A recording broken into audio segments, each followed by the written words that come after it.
Birləşmiş Ştatların aviadaşıyıcısı Hind okeanındakı İrana yaxın hərbi bazasına daxil olub. Bu barədə Newsweek nəşri yeni peyk görüntülərinə isnadən yazıb. Məlumata görə bununla da Birləşmiş Ştatların hərbi bazada 2 aviadaşıyıcısı olur və İrana bir növ təhdid mesajı verir.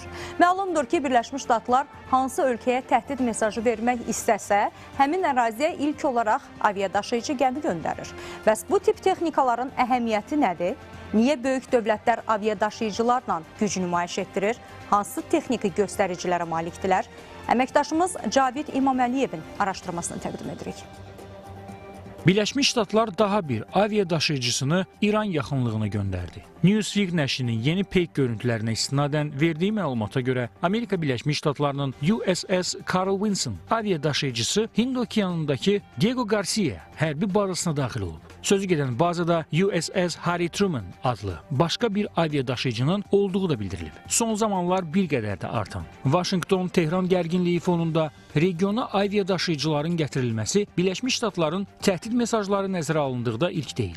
Vaşinqton konflikt yaşadığı dövlətlərə güc nümayişi eləməyə başladığı zaman bölgəyə ilk olaraq aviadaşıyıcılarını göndərir və yaxud da sözügedən texnikalarla hərbi təlimlər keçirir. Belə bir imkanı olan aviadaşıyıcı əlbəttə hər bir istiqamətdə birinci növbədə ABŞ-ın gücünün göstəricisidir və ABŞ-ın hər hansı bir istiqamətdə siyasəti, hansısa siyasəti yerdə yeritmək istəyəndə məhz aviadaşıyıcı tək olmur, onu dəstəkləyən gəmi qrupu olur və belə olduğu halda bu çox ciddi, güclü bir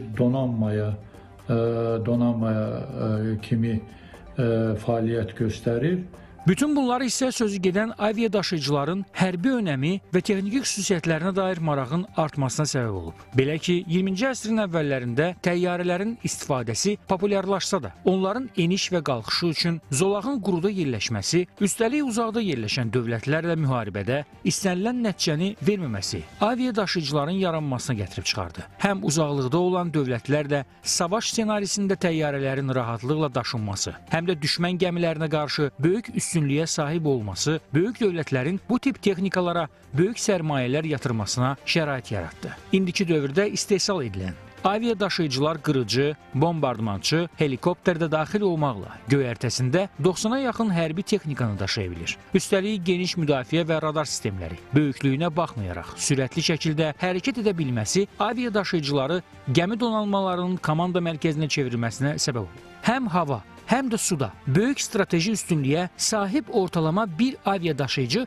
yüzlərlə gəminin idarə olunmasında mühüm rola sahibdir. Bundan əlavə, yanacaq tipi olaraq nüvə enerjisindən istifadə edilməsi aviadaşıyıcıların 1 ilə yaxın okeanlarda fəaliyyət göstərməsinə, həmçinin 20 il yanacaq idxalı etmədən işləməsinə şərait yaradır. Bütün bu üstün xüsusiyyətləri isə təbii ki, böyük dövlətlərin sözügedən texnikalardan güc nümayişi etdirmək üçün istifadə etməsi ilə nəticələnib. Tabii ki, emperyal devletlerin, dünya hakimiyeti güden devletlerin bu uçak gemisinin deniz hakimiyeti açısından aynı zamanda deniz hakimiyeti ve kontrolü sağlarken bir hava üssü bağlamında, hava gücü bağlamında etki etmesi, örneğin işte Amerika Birleşik Devletleri'nin binlerce kilometre uzaktaki engelleri, hedefleri ortadan kaldırmak, askeri hedeflerine ulaşmak maksadıyla kullanması çok büyük bir stratejik, stratejik